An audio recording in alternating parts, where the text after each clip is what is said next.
What exchange could be greater than that of our sin, our shame, and our damnation for the manifold love, grace, mercy, and salvation of the Almighty, who elected to spare no expense that a sinful and hopeless mankind might have the gift of imperishable hope set before them?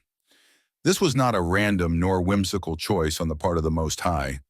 The cost was indeed calculated, and the essential nature of justice called for a hefty price of pardon indeed. For speaking of the offering of Messiah in Isaiah 53, it says, "Yet it pleased the Lord to bruise him, he has put him to grief." What had even the most righteous of men to offer in exchange?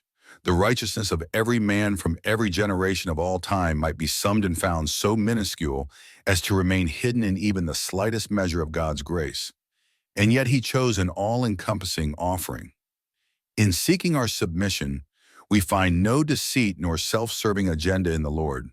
What had he to gain which he could not have spoken into fruition at any given moment? And yet he chose to offer rescue to the masses, bobbing up and down in the churning seas of iniquity.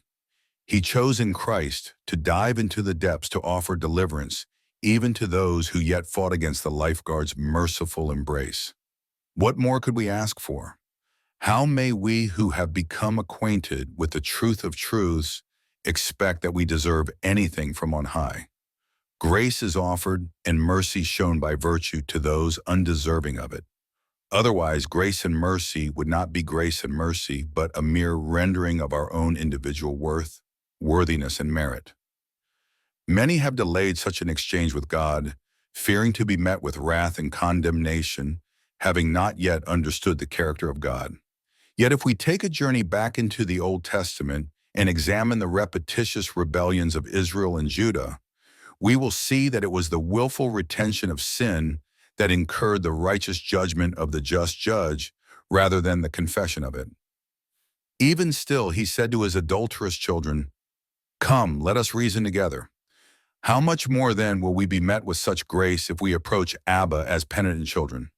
How then will one assume that getting real about our own sin and depravity with our Creator will bring about a response warranting of terror? Indeed, the Scriptures tell us that heaven rejoices when a single sinner repents. Therefore, let nothing be cause for delay in laying bare our sin before the Almighty. For the Almighty has laid bare a perfect sacrifice for us in Christ Jesus.